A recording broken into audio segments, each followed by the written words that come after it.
सबसे पहले बात करते हैं स्कूली बच्चों की सुरक्षा को लेकर। योगी सरकार ने बड़ा फैसला लिया है। योगी सरकार ने स्कूली वैन में सीसीटीवी कैमरे लगाने अनिवार्य कर दिए हैं। वाहन और स्कूल मालिकों को 3 महीने के अंदर सीसीटीवी कैमरे लगवाने के निर्देश जारी किए गए हैं। परिवहन विभाग ने निर्देश जारी कर दिया है और 3 महीने के अंदर प्रदेश में सभी स्कूली वैन में कैमरे लगाने की कवायद जो है वो आज से शुरू हो गई है।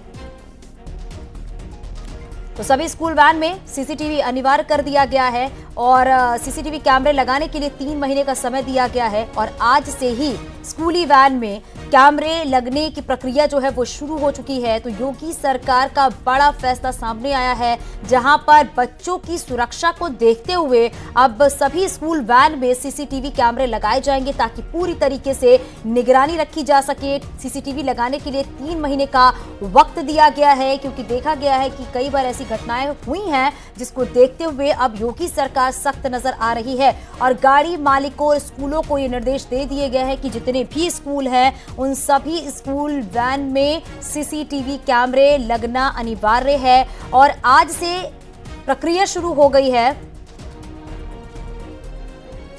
और हमारे सहयोगी संकेत हमारे साथ फोन लाइन पर जुड़ गए। संकेत, जरा बताइएगा, योगी सरकार का वाकई ये बहुत बड़ा फैसला है बच्चों की सुरक्षा को लेकर और सीसीटीवी लगाने की जो प्रक्रिया है वो आज से शुरू भी हो गई है। संकेत?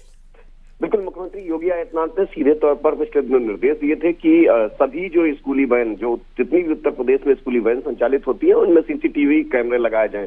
परिवहन विभाग के प्रमुख सचिव ने इस संबंध में निर्देश भी जारी कर दिए हैं और जो जिलों में परिवहन विभाग के अफसर हैं उनकी जिम्मेदारी तय की जा रही है कि उनकी जिम्मेदारी होगी, अगर किसी भी सीसीटीवी में कैमरे नहीं है उनके अफसरों पर कार्रवाई की जाएगी। ऐसे में मुख्यमंत्री योगी आदित्यनाथ के निर्देशों को पूरी सख्ती से लागू कराने के लिए परिवहन विभाग के बड़े अफसर जुटे हुए हैं और सीधे तौर पर आज पूरे उत्तर प्रदेश में ये अभियान शुरू हो गया है। सीसीटीवी कैमरे मारुति वैन में लगाए जाएंगे, जितने भी स्कूली वैन है उनमें लगाए जाएंगे। बिल्कुल संकेत, और वाकई क्योंकि इससे पहले कई ऐसी घटनाएं हो चुकी हैं जिसको देखते हुए ये सख्ती बहुत जरूरी भी थी। साथ में संकेत आप ये भी बताइएगा, क्योंकि 3 महीने का वक्त दिया गया है और इस 3 महीने के वक्त में ही सभी स्कूल वैनों में सीसीटीवी कैमरे लग जाने चाहिए, और अगर ऐसा होता कि नहीं लगता तो उसके बाद किस तरीके से कार्रवाई?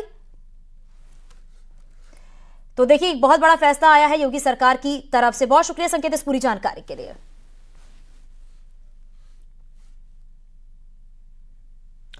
लखनऊ से खबर मिल रही है, रेलवे अफसर पर आय से अधिक संपत्ति का मुकदमा दर्ज हुआ है। सीबीआई ने रेलवे अफसर के खिलाफ मुकदमा दर्ज किया है। ये बड़ी खबर आपको बता रहे, गोरखपुर में तैनात रही हैं chief material manager Kailash Chandra Joshi के खिलाफ मुकदमा दर्ज हुआ है। आय से 4 करोड़ 44 लाख ज्यादा संपत्ति मिली है और जोशी की संपत्ति जो बताई जा रही है वो अधिक बताई जा रही है। और कुछ दिन पहले ही सीबीआई ने जोशी को घूस देते हुए गिरफ्तार किया था।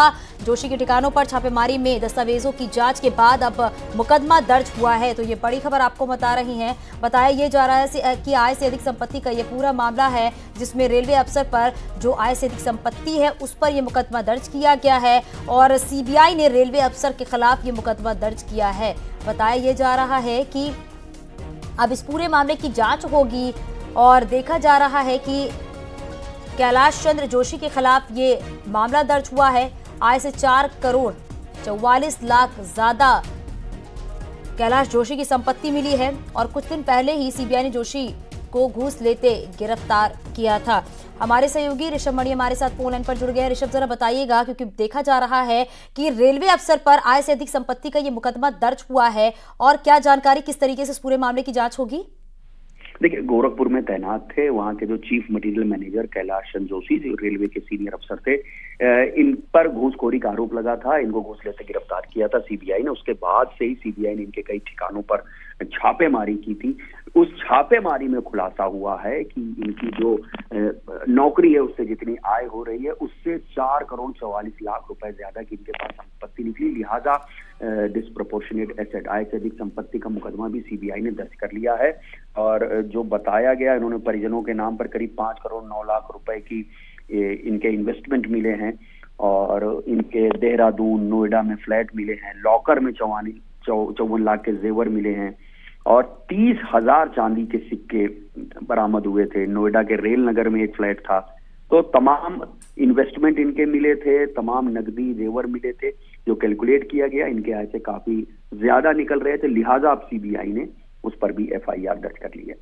बहुत शुक्रिया इस पूरी जानकारी के लिए।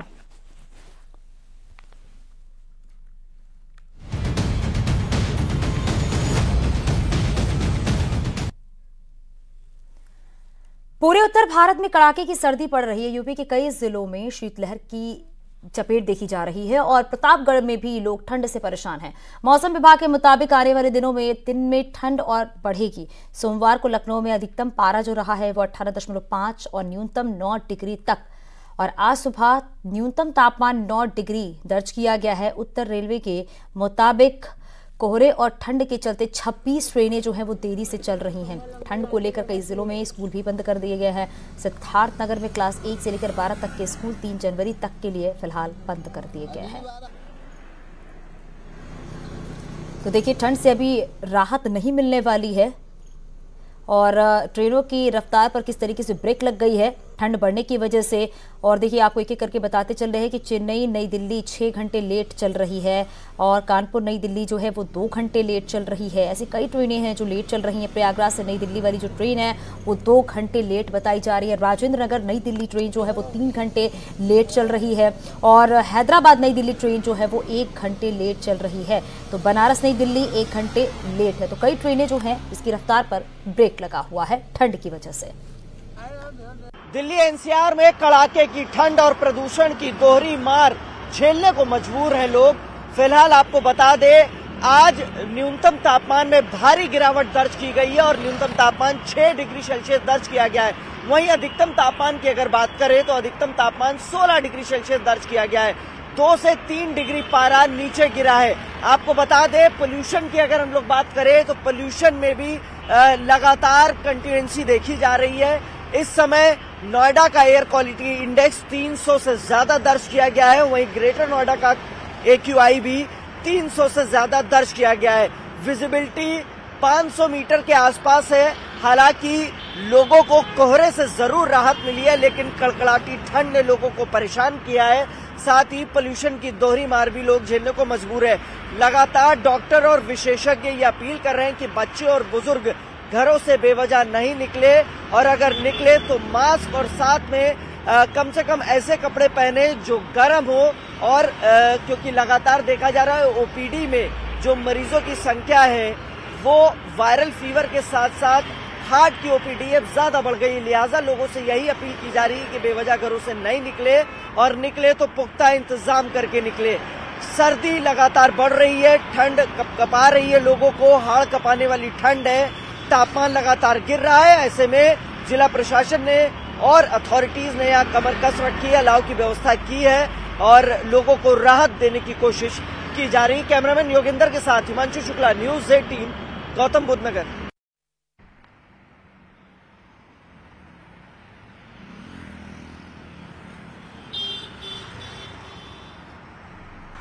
दिल्ली एनसीआर में ठंड का कहर लगातार जारी है। हालांकि मौसम विभाग की माने तो आने वाले 1 हफ्ते में लगातार ठंड का कहर जारी रहेगा, लेकिन मौसम विभाग के मुताबिक जो ठंड है उसकी वजह वेस्टर्न डिस्टर्बेंस है, क्योंकि बताया जा रहा है कि जो हिमालय जोन है वहां पर बहुत ज्यादा बर्फबारी हुई है, जिसकी वजह से फिलहाल जो दिल्ली एनसीआर या पूरा उत्तर भारत है वो ठंड की चपेट में है। वजह यह है कि आने वाले कुछ और दिन लोगों को फिलहाल इस कड़ाके की ठंड से राहत मिलने की उम्मीद नहीं है। मौसम विभाग की माने तो मौसम विभाग ने ये कहा है कि इसी हफ्ते में बारिश होने के भी आसार हैं, हल्के बूंदाबांदी हो सकती है। वजह यह है कि वेस्टर्न डिस्टर्बेंस की वजह से फिलहाल लोग बहुत ज्यादा परेशान हैं। वहीं अगर रेलवे की बात करें तो लगभग 1 दर्जन से जो ज्यादा ट्रेनें हैं वो फिलहाल डिले चल रही हैं। वजह है फॉग, लेकिन आज विजिबिलिटी जो है उसमें कहीं ना कहीं थोड़ी सी सुधार हुई है। मैं इस समय इंडिया गेट पर मौजूद हूं। आप देख सकते हैं कि इंडिया गेट पर जो विजिबिलिटी है वो फिलहाल ठीक है। हालांकि शीतलहर और जैसी व्यवस्थाएं पहले थी वो अब देखने को नहीं मिल रही हैं। वजह यह है कि जो हवाएं हैं, जो हवा चल रही है उसकी वजह से शीतलहर में थोड़ी सी कमी आई है। आप देख सकते हैं कि इंडिया गेट पर इंडिया गेट हमें देखने को मिल रहा है। वजह यह है कि जो लगातार ठंड है उसमें कहीं ना कहीं बढ़ोतरी हुई है, जिसकी वजह से जो जनजीवन है वो अस्त व्यस्त है। हालांकि मौसम विभाग की माने तो आने वाले दिनों में ठंड से फिलहाल राहत मिलने की उम्मीद नहीं है।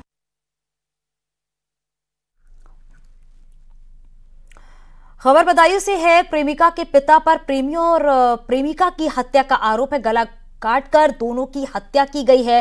पुलिस ने शव को कब्जे में लेकर पोस्टमार्टम के लिए भेज दिया है। दोनों की हत्या करने के बाद लड़की का पिता थाने पहुंचा। बिलसी थाने क्षेत्र के परौली गांव की पूरी घटना बताई जा रही है।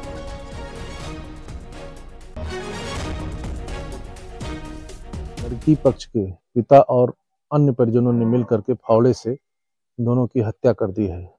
लड़की के पिता ने थाने में आकर के फावड़े के साथ आत्मसमर्पण कर दिया गया है और लड़के पक्ष की तरफ से हत्या का अभियोग तहरीर दी गई है। इसमें पंजीकृत किया जा रहा है थाना बिलसी में। दोनों के शवों को पोस्टमार्टम हेतु जनपद मुख्यालय भेज दिया गया है। थाना बिलसी में हत्या का अभियोग पंजीकृत करके आगे की कार्रवाई की जा रही है। और सहयोगी चितरंजन हमारे साथ फोन पर जुड़ गए हैं। चितरंजन, जरा बताइए क्या कुछ पूरा मामला और क्या अपडेट है अभी? जोड़ के देखा जा रहा है। ये जो लड़की और लड़का था, तो लड़की के घर पे लड़का जब पहुंचा था तब उसी समय लड़की के घर वालों ने देख लिया और उसी को लेकर लड़की के परिजनों ने दोनों की हत्या कर दी। सुबह बता रहे हैं सुबह 4 बजे की ये घटना है। पुलिस को जानकारी मिली है और पुलिस ने दोनों शवों को कब्जे में लिया है। वहीं जो आरोपी पिता है वो थाने पहुंचा हुआ है, उसको पुलिस ने अरेस्ट कर लिया है। पूछताछ की जा रही है और फिलहाल इस पूरे प्रकरण की जांच में पुलिस जुटी हुई है। बहुत शुक्रिया इस पूरी जानकारी के लिए।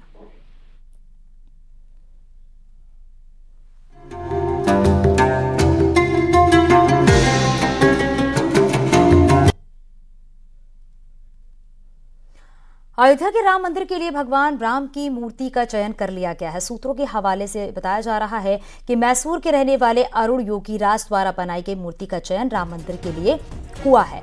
ललाट से पैर तक की मूर्ति की जो लंबाई है वो 51 इंच बताई जा रही है। इस मूर्ति में श्रद्धालुओं को भगवान राम के 5 साल के बाल स्वरूप के दर्शन होंगे। बाकी अन्य 2 मूर्तियां जिनका चयन नहीं हो सका है उन्हें भी मंदिर परिसर में ही रखा जाएगा।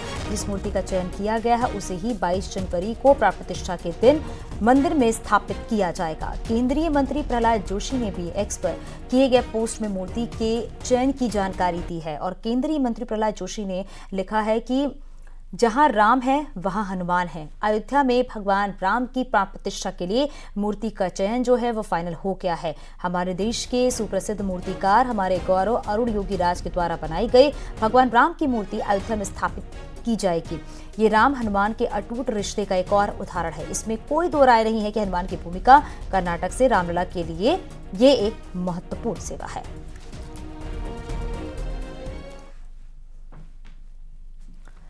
जैसे जैसे रामलला की प्राण प्रतिष्ठा की तारीख नजदीक आती जा रही है, कार्यक्रम को भव्य बनाने की तैयारी भी तेज हो गई है।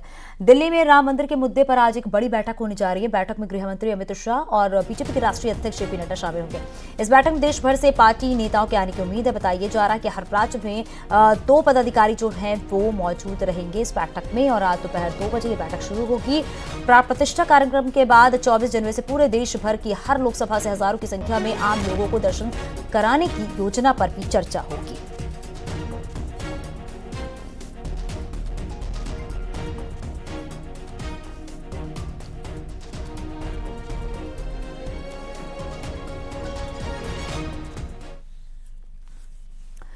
सीएम योगी आज विकसित भारत संकल्प यात्रा कार्यक्रम में लाभार्थियों से संवाद करेंगे। मेरठ, बस्ती, चंदौली, महोबा और बाराबंकी के लाभार्थियों से वीडियो कॉन्फ्रेंसिंग के जरिए संवाद करेंगे। दोपहर 3:30 बजे लखनऊ से सीएम योगी आदित्यनाथ भी जुड़ेंगे और लाभार्थियों से बातचीत करेंगे।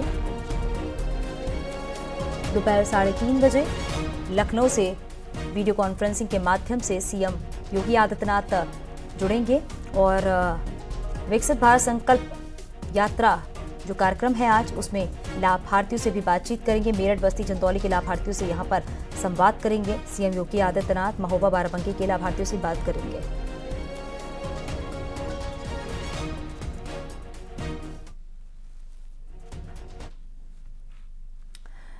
यूं तो समाजवादी पार्टी और कांग्रेस पहले राम मंदिर निर्माण के विरोध में थी, फिर योगी मोदी ने जब सारी बाधाओं को पार कर लिया तो विपक्ष की सियासत न्योते पर शुरू हो गई है और वो लोग भी निमंत्रण की लाइन में खड़े नजर आए जो कभी राम के अस्तित्व पर ही सवाल खड़े कर चुके हैं, जिस पर सीएम योगी ने करारा हमला बोला है। तो सीएम ने यह भी कहा है कुछ लोग अयोध्या जाने में संकोच करते थे, आज वही लोग निमंत्रण के इंतजार में हैं। यही परिवर्तन है और सही परिवर्तन है। सीएम योगी ने कहा कि आपकी ताकत ही परिणाम है, ताकत के एहसास से हर कोई जुड़ा रहा है। साथ ही उन्होंने ये भी कहा है अयोध्या में ऐसा इंतजाम हो रहा है कि 22 जनवरी को त्रेता युग याद आ जाएगी। यानी सीएम योगी का संदेश जो है वो साफ है बिल्कुल। राम मंदिर का विरोध करने वालों को जनता माफ नहीं करेगी। आपको इसी से जुड़ी एक रिपोर्ट भी दिखाते हैं।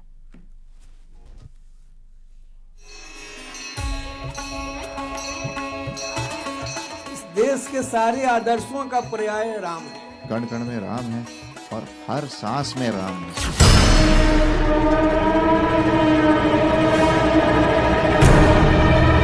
प्रभु श्री राम का भव्य और दिव्य दरबार सज चुका है और सज चुकी है 24 की सियासत भी, जहां एक तरफ राम को पूजने वाले हैं, दूसरी तरफ राम मंदिर पर सवाल उठाने वाले भी। इस प्रकार की अभी हमें कोई जानकारी नहीं है और अगर आमंत्रण पत्र आएगा तो मैं उस पर जरूर विचार करूंगा। जाएंगे कि नहीं जाएंगे, आमंत्रण पत्र आएगा तब विचार करेंगे। ये वही स्वामी मौर्य हैं जिन्होंने राम मंदिर के अस्तित्व पर सवाल खड़े किए थे, लेकिन अब निमंत्रण को बेकरार हैं। बेकरार स्वामी मौर्य ही नहीं बल्कि सपा के अध्यक्ष भी हैं जिन्हें न्योते का इंतजार है। हम सब लोग उस परंपरा को मानते हैं और हमारे पूर्वज और हम लोगों के समाज में माना जाता है कि जब भगवान बुलाते हैं तभी दर्शन पाते हैं आप। और इन्हीं समाजवादियों पर अब सीएम योगी ने इशारों इशारों में बड़ा संदेश दे दिया है। एक नए भारत का दर्शन हो रहा है। आज देखिए, अयोध्या जाने में जो लोग संकोच करते थे, अयोध्या का नाम लेने में जिनको संकोच होता था, आज वे भी कहते हैं कि हमें भी निमंत्रण मिलेगा तो हम भी जाएंगे। ये परिवर्तन है, यही परिवर्तन है। आप अपनी ताकत का एहसास कराएंगे तो हर व्यक्ति आपके साथ जुड़ेगा। सीएम योगी ने साफ कर दिया है कि अगर आपका संघर्ष शिद्दत से हो, आपके संघर्ष में ताकत हो, तो वो भी झुक जाते हैं जो कभी राम तक को मानने से इनकार कर रहे थे। और इसी को सीएम योगी ने परिवर्तन का नाम दिया। तो अब बीजेपी के तमाम बड़े बड़े नेता विपक्ष को पुराने दिन याद दिला रहे हैं। जिनका हाजमा खराब हो गया हो, वह मैं यही कहूंगा कि अयोध्या में कोई हाजमोला होगा, जाकर के वहाँ खा ले, वो ठीक हो जाएगा। विपक्ष में इस देश में जब वोट मुसलमानों का इकट्ठा था, उनका वोट अधिक था, तो ये सब टोपी लगाते थे, मजारों पे जाकर चद्दर चढ़ाते थे। और आज जब हिंदू इकट्ठा हो गया है तो आज टोपी वाला भी बगल में न खड़ा हो जाए, इसकी चिंता करते हैं। यूं तो समाजवादी पार्टी और कांग्रेस पहले राम मंदिर निर्माण के विरोध में थी, फिर मोदी योगी ने जब सारी बाधाओं को पार कर लिया तो विपक्ष की नई खिसियाहट शुरू हो गई। और जब 100 करोड़ सनातनी एकजुट हुए तो वही राम विरोधी न्योते के लिए टकटकी लगाने लगे, क्योंकि सनातन आस्था के परम पुरुषोत्तम प्रभु राम मंदिर में विराजमान हो रहे हैं। यहीं से शुरू हो रही है 24 की सियासी तस्वीर, जिसे बदलना विपक्ष के लिए चुनौती से कम नहीं। Bureau report, news 18।